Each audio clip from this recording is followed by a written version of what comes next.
kulya kubusu. Bala kulya kubusu. Oh, mamuba mukamba. Kulikayo. Muganda wange. Tamani. Chichi wagamba wati obadde munsi kisoko tubulire. Ade mukata. Ne wali World Cup. Yeah. Yeah. Messi wa number is bajali. Omwana ono. Nyonyi ya nabe ku bifaananyi byabo. Yes sir. Nyonyi ya kumekeni. Nyonyi eno izo baye sauce. Ndaze navuga ngazi. Zege ndezo zombutezo. Eno ye sauce. Amika ngabadde kasoka. Abadde success. Waloli yaonge simu etuuka yatukira ku yatukira ku manager. Tukira ku nze ngo manya abe bakozesa nyo WhatsApp iki. Ekimbagana biri. Then namba yangu already yali out. Bajja nankona ko business. Maybe akusaga no bimanyi very excited. Maybe akusaga na ngena la bali serious. Saka kukosekinga. Tuwasoka bakalubirizamu. Yo bakalubirizamu ka brand hivi. Balega unawanikamu. Nene mukakana nituka kuzikiriziganya kola nkola. Abasinga bagende bakuba shows zibanga 2 wabadde na meka. Yabadde show lwansonga nali booking so ate kata nga ojimanyi kata ebisere ebisinga babikolere Dubai. Ogenda kuba Dubai, Abu Dhabi oba Saudi Arabia era okuba shebbi. Abakatali tebabadde nnyo bamasanyu nnyo. Engeri gye bakajjayo amateeka totunula abakazi mu maaso ogamba bali strict nnyo. Naye nga bakuwuliddemu ate kisiza butabagalamiza.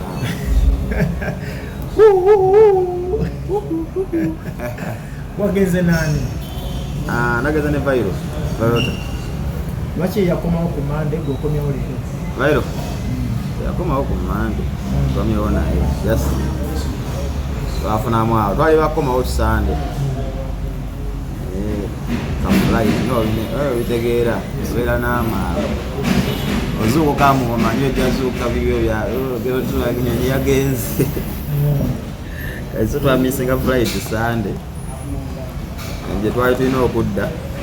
Ate nga flight hours ziliwo engeri gye bali mu Yidigo. Business ate business biki obimanyi baba bay mu business class biki. Kati tulina booking olwokubiri. Era bigere binene paka Uganda. Kye kyakuletera gimisinga promoter yali yekyanze. Nga obimanyi twanyumyamu kakananga Vairo yagenda naleka akasawuke mu Uber nga muli ebipapula ate owa Uber ndoza nafunamu accident obimanyi kati tugenda okukuba essimu ate nga so atambula nze nimukola ki nimulekayo kati yagenda omaliza owabba oleeta akasawo akutte essimu ngaobudde bukoze bugenze tugenda yagala ogenda kukyeki okebera ng'ennyonyi yabbanga amageeti zakoze ki zagaddewo era netuzikwata nguguzaffe netugivuga tuddayo mukasana gyobadde osiibudde bagenda okulaba nga tubakubira tubaga sindike Uber mutununi naye biri bya Uber si ebiri yammwe andi simaye leeta akapikipiki obukinga Uber teri taxi ne bakusanga Uber motoka Lamborghini Uber eyebikula bwetezi ebazungu abo.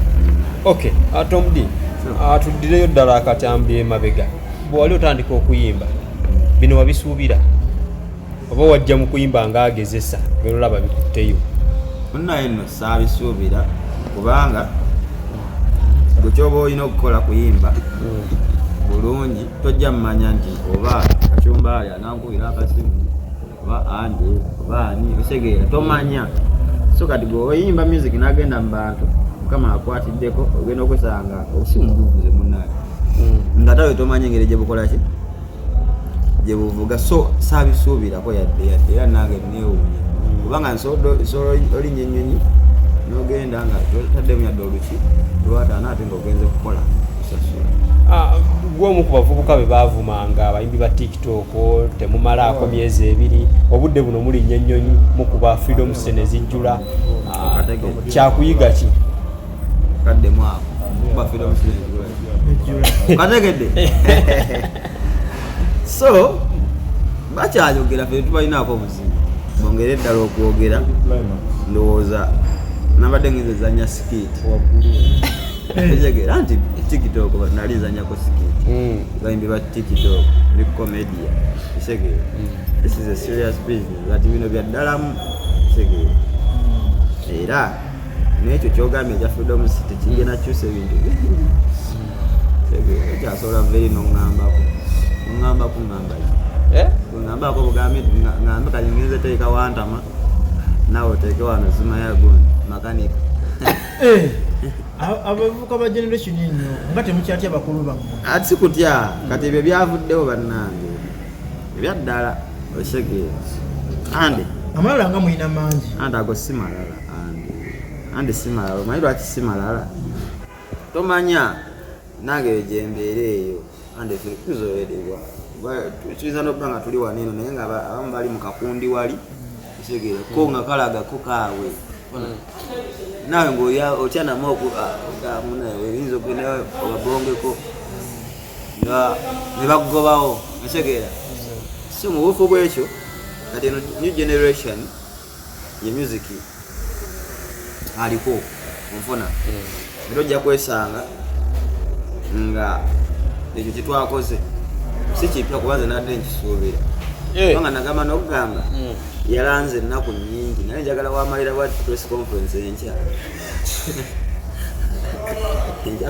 amaanyi nga mulina mangi tetwagala tulaga abantu tetuli ku TikTok kokka nembantu mwetuli generation eno ogambamu abaliko naye lwaki music wamutawangaala temumuwabudde temumanyi kuwandiika ki era naye wenkubuuliza kyogamba gwe mu bbaala gyotambulira towulira wantama wabbanga tetwasoma wabbanga okategedde bbanga wabbanga wakati senga bbanga tebakyagikuba marediyo ma TV ogenda ogirabanga eri mu top 7 kyanjawulo ki kyemulina gwe ne alien skill ekitali ku bayimbi balala be bayita aba TikTok omuli ba Dax Mukyusa n'abalala bwe batyo mwe musobodde okuvaayo naye bali mubalese kyanjawulo ki njaguyita mukisa oba neokubanga nze nazigirawo kale mbona kuba sitayire eyo weyajja nenzigirawo kuba nze mwenajjira kuba nze saali muyimbi ekifuna tukimanyi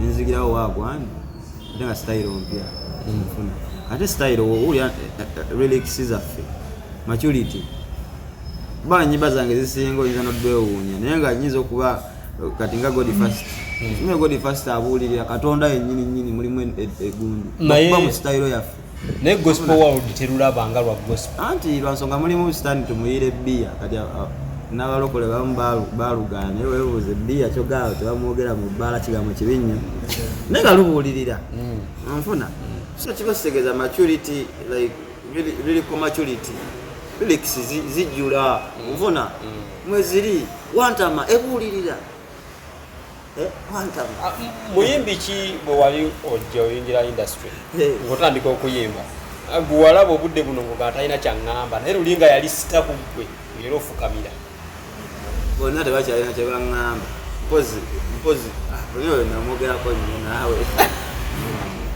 anigone joni black namwogerako nnyo naye mujagamba muyisaawo ane kati fe abayisaawo kati mwabagaba platform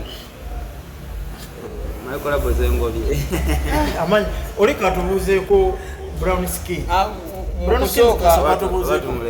katubuuzeeko gye baleko nyabo kale nyabo amanya gwani amanya gange abandi aba ku TikTok bamanyi agaba Katrina nenga amanya amatuufu bampita Omumbejja Nasolo Sharon Nasolo Sharon oli Muganda yes abantu bagala kumanya Tomundi omuyita otya Tomundi is it fine? There's a camera. totally fine ekibuuzo kye ninayo mu kusooka okumwetegereza ennyo mu kayimba ka sitaani kayi katonda ako k'oyogedde bakayita batya title God First. Oli dansa? No, I'm not. Ono yakuyigiriza yakwonoona? Yes, sir. Oyinza kwonoona. Lwaki oyonoona omwana wa bintu? Nedda omwana first of all ali so supportive. Ekyolaba supportinga nnyo nti twasalawo kwekwatako like nitukuza account sezo naffe tusibuka ku TikTok tuwona ensi so kati mukuza account ye nebanga supportinga ku music waffe tufulumya nnyo tetwegayirira nnyo bantu tukolera nnyo gundi mwayi challenges ezo zitamu z'ennyimba twekola challenges zaffe olw'okuwabinga account zaffe saba nnyo magezi lwansonga nze mbalaba nga bali successful segera era ojja okwesanga nti bakyakala bazze ku stage ne basinga n'abayimbi abamu okukubisa abantu eki enduulu segera nga bali excited obalabako tibasegera they are working just kwongerako bwongezi kubanga buli omu kyakala yagenda ebweru fenna twakimanya atusooka neyewa award wandigambye nti yagenda ebweru neyewa award nako ngenda kukanoonyerezaako mbadde sinnakazuula bulungi segera naye nze musajja twampostinga era awadi agireese era twali basanyufu nnyo omuzungu tewamulaba eyamuwa awadi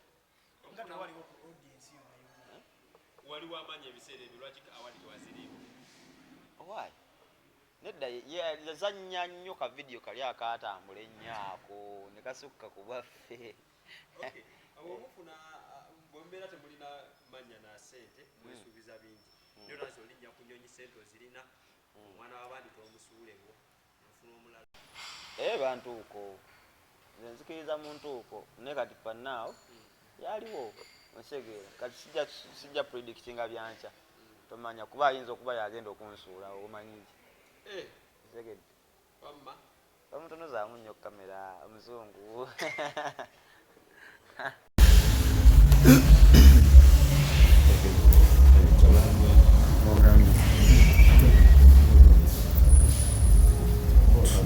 bakulya kukubusu bawalagu kulya kukubusu